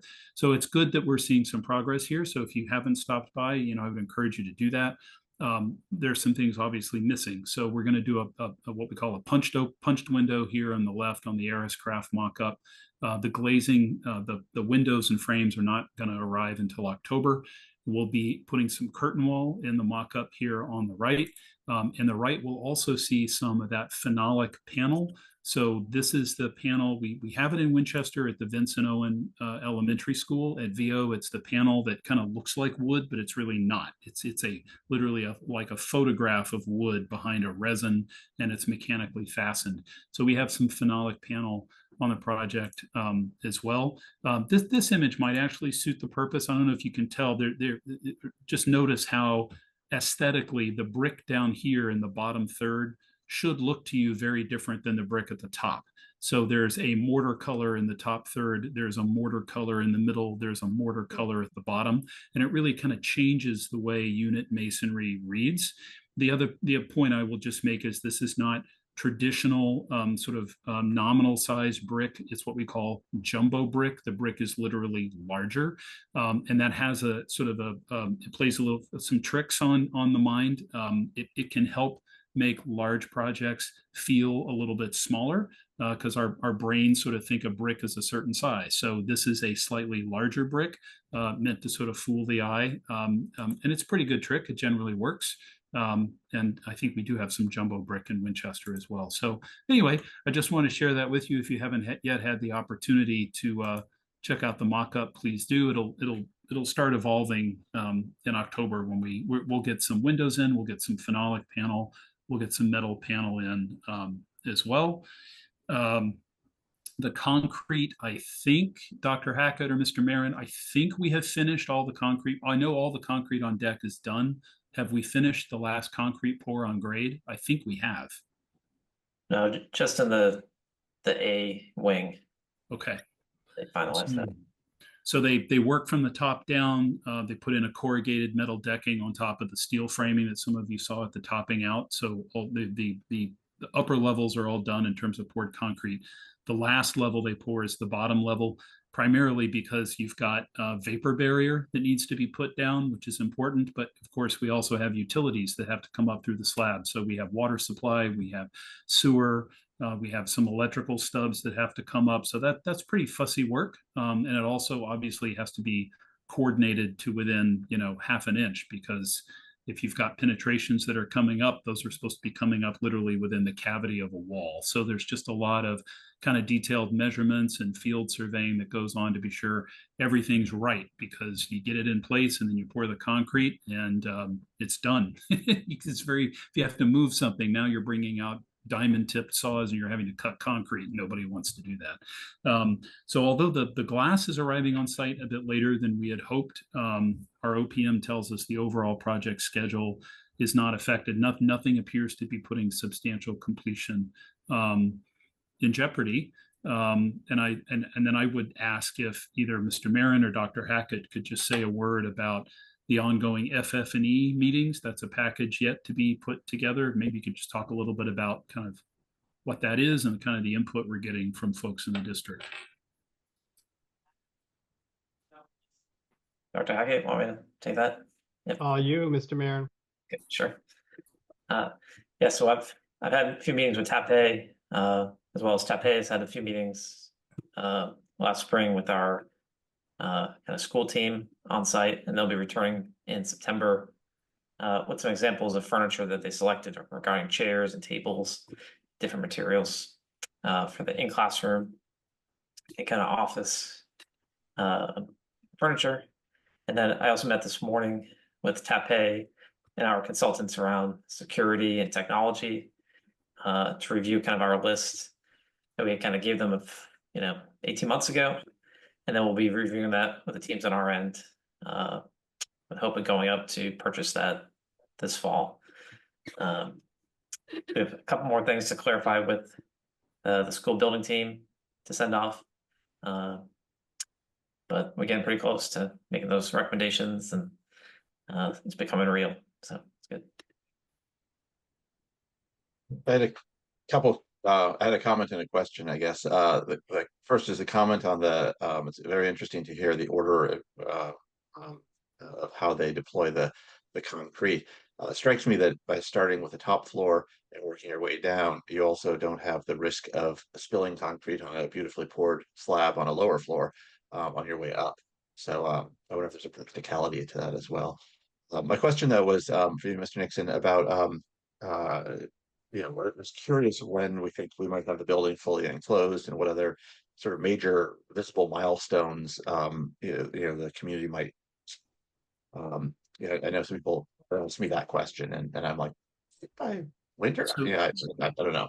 Yeah, so that's a great question, and I'm hopeful actually maybe within the next week. We're overdue for a major update on the Lynch 2025 project website. We were actually holding off on that until we got the the bid award PFA agreement with the MSBA. I think that just got signed and executed last week. So lots to update there in terms of cost, and we will absolutely update on progress. But as I mentioned, it's the glazing that's been delayed a little bit. So the reason why the mock-ups are right now are just masonry and nothing else is because the masonry goes up first. I think, in fact, the CMU, which is our concrete block, that's already started maybe a week or more ago. So you're going to see the Arriscraft and the bricks start to go up pretty quickly. But to answer your question in terms of it will not be fully enclosed until probably late October, unless Mr. Marin has an update that I'm not aware of, just because we're going to be waiting on glass. But there are activities that need to happen in a building really once it's enclosed. So if we've had incredible weather right during the spring and the summer for building a building. We really could not have been more fortunate on the weather front. If in fact, let's say it should turn sharply colder all of a sudden in the fall, contractors can very quickly build plywood bucks and plug openings so that they can keep temporary heat in the building if they need to. But I don't think that that's really going to be a problem. So I think we're looking at October. Once the glass goes in, we will be relatively enclosed. And then once that happens, then you're also just going to see a big change just in terms of the number of people on site. We've got some pretty specialized trades working right now. Once they're off site, I mean, you're significant, like orders of magnitude, you're just going to see a larger workforce as more and more scope starts going into the building. But Mr. Marin, is that still about right? Sort of the end of October for enclosure? Yeah, as far as I've seen, I think we've been kind of saying by December at the latest to have everything kind of almost watertight on the envelope side. I will also just add, we met with TAPE maybe a month ago, 4 or 5 weeks ago, just to final review of the interior finishes and colors. They had presented to the EFPBC a year and a month ago, kind of in design development. And the theme is very similar. We saw a lot of the similar materials, but they're a little more nuanced, a little more developed. So, on one floor where you may have an accent blue that they had presented over a year ago, there's now 2 or 3 blues that sort of work together. There's a green, there's an orange. I think, I don't know, Dr. Hackett, if you were able to resolve your 1970s aversion to the tangerine orange with our design architect and interior designer. So there are a few little tweaks to make the superintendent happy, but it was certainly a more evolved palette of materials that generally I think looks very good. It's very thoughtful, and they've also, I think, we're presenting to Dr. Hackett some evolution around some of the graphics that we will literally see on the wall, some sort of stylized graphics. That can be very tricky, right? Because you want to put something on the wall, but it doesn't want to look sort of trendy. You don't want something on a wall that feels dated 2 or 3 years from now. So think about graphics that are sort of, kids can interpret what they are. You see meaning to them, but they are, let's say, sort of stylized in a way, right? There's still something very conceptual about them that I think are quite nice. But I think there were just a couple of minor issues that the interior designer was going to work through with Dr. Hackett and Mr. Marin. But I think it was a nice set of materials that have come through, and the importance was to review those because the submittals have to go in. I mean, this stuff is actually being ordered for delivery. I was just going to say that I had actually walked through, or I walked by on Horn Pond Brook Road, and I had seen the masonry mock-up, and my friend and I were admiring it, and I'm just admiring the progress on the building. But I think I naively actually we naively thought that this was like a window that was going in, and why was the door magically standing there all by itself, and how was it going to be transported? And we certainly didn't take any note of any gradation in the coloring, in the color of the bricks, and definitely not of the size. So your update has definitely opened my eyes to what I saw and took a picture of. Thank All in the you. details. Yes, that was amazing. The only other thing I would add is, I from everything I'm hearing, the contractor is getting along well with the neighbors and vice versa. We're not hearing that the abutters have had any concerns. I think that the contractor has been really responsive to some early concerns that, the community had around trucking and volume of trucking and speeds and so forth. But I think we asked this almost at every EFPBC meeting. There really just seem to be zero issues, zero concerns from folks who live around the area. So certainly appreciate, the care that the team is putting into this. It certainly helps that we didn't have to pound any of those I-beams into the ground. We've talked about that before because of the being able to set it on just a concrete foundation. There have been houses around here where people have taken a house down and had a big excavator jackhammer thing going for months trying to chip away at the bedrock. So that may have benefited us here, because there were other annoying projects happening that were much louder than the Lynch project in our neighborhood. Okay. Yes. Thank you for the update. And I'm just going to point out it's 6:55. So we have been moving along slowly. But if there are no further comments, then we'll just move ahead to anticipated future agenda items. Okay. And those include, we'll have the ongoing elementary literacy update, subcommittee updates, and fees discussion for future years. We will be having our school committee goals workshop coming up, and this meshes with the future meeting dates. We will be holding to that September. We'd asked everybody to keep the September 19th date open, and we'll use that for the school committee goals workshop. So just a heads up for that. Ms. Pryor, in one of the earlier topics tonight, had alluded to a joint meeting with the select board, so we will be working on that. We'd also talked a little bit alluding to town meeting planning.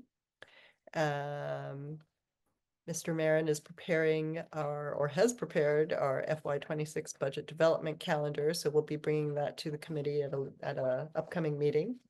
And we have the Lynch Elementary replacement project here, which we did talk about, but that can always be an ongoing topic of conversation as more information comes along.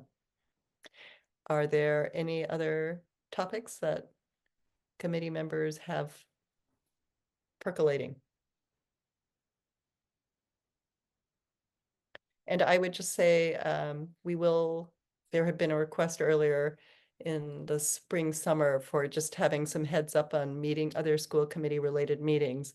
And we will be having a policy subcommittee meeting coming up sometime at the beginning of September. So prior to the next meeting, the next regular school committee meeting, which will be September 12th. And then there will be another one on September 19th, the workshop, and September 26th, another regular meeting. And with that, we have an executive session. The purpose number 2 of which is to conduct strategy sessions in preparation for contract negotiations with non-union administrative personnel, as an open meeting may have a detrimental effect on the bargaining position of the committee. And purpose 3, to discuss strategy with respect to collective bargaining with the Winchester Education Association regarding co-curricular stipends, as an open meeting may have a detrimental effect on the bargaining position of the committee. I'm happy to make a motion to go into executive for the reasons stated, but we will not be returning for adjournment in public session. That was exactly what I was about to say. So, Second. could I have a second? Thank you, Second. Mr. Hopcroft. Can I ask And just a point of order? Yes.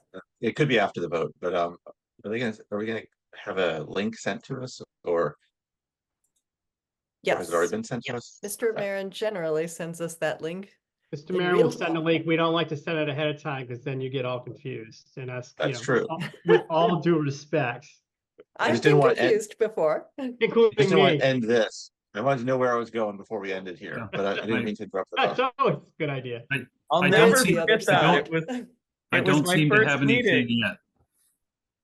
My first meeting was a confusion of links. So Yes, it's always a journey to get to that other side. So, but we can do it. All right, so interrupted we the will not thought. adjourn now. We will take a roll call vote. Because I believe I had heard the motion in a second. So, Yes. Mr. Nixon, Aye. Ms. Bergstrom, Aye. Mr. Hopcroft, Aye. and Dr. Matthews. hi. Chair votes aye, and we will move to executive session. See you on the other side. Good night, So we'll just- everybody. Thank you. Okay, Good we'll night. just watch our email. Yes, we Right will on. watch Email our and email You for don't that see link. it- You don't see it shortly, check your spam too. Okay, Thank you. thanks.